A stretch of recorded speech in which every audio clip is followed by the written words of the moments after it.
দেশে আছে সাবিনা ইয়াসমিন, কনক চাপা, অ্যান্ড্রু কিশোর, এরা তো আছে। কি ধরনের রান্না আপনি করেন? আমি সব ধরনের রান্না করতেই পছন্দ করি, মানে ফাস্টফুড, ডেজার্ট, চাইনিজ সব ধরনেরই আমি করি। আর আমি আসলে একটু কম তেল মশলা দিয়ে রাঁধতে বেশি পছন্দ করি। হ্যাঁ, যেটা মানে দেখা যাচ্ছে যে আমি বেশি তেল মশলা দিব এটাতেই স্বাদ হবে এরকম কোনো কিছু না। আচ্ছা, অল্পতেই যাতে সেটা আমি সবার কাছে প্রেজেন্ট করতে পারি বা সবাই খেয়ে যাতে বলে যে অনেক ভালো হয়েছে, এটা আমার কাছে অনেক ভালো লাগে।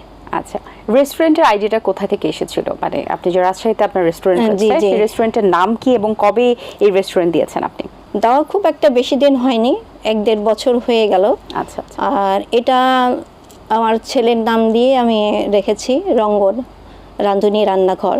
আপনার রেস্টুরেন্টে কি কি ধরনের খাবার রয়েছে? খাবারের তালিকায় আপনার দেশীয় খাবার আছে কিছুটা, আপনার ওই যে সেট মেনু যেটা এরকম টাইপের খাবারগুলো রাখি। যেটা পিঠা প্রতিযোগিতায় আপনি অংশগ্রহণ করেছিলেন?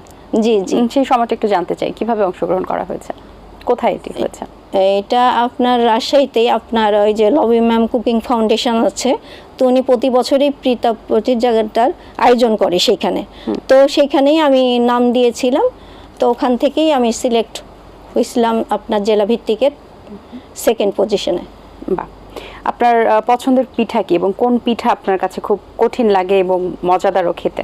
পিঠা যেটা আমার সবচেয়ে বেশি মানে সবাই খুব পছন্দ করে, গোলাপ পিঠাটা।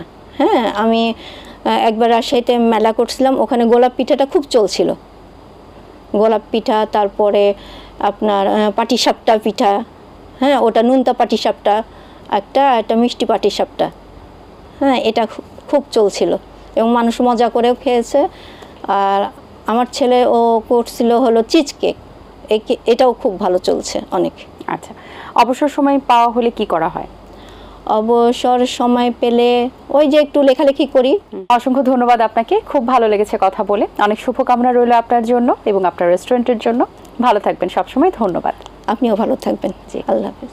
দর্শক, আশা করছি আজকের আয়োজন আপনাদের ভালো লেগেছে। আজ এই পর্যন্তই, দেখা হবে আগামী পর্বে নতুন কারোর সঙ্গে। সেই পর্যন্ত ভালো থাকুন, সুস্থ থাকুন এবং এটিএন বাংলার সাথেই থাকুন।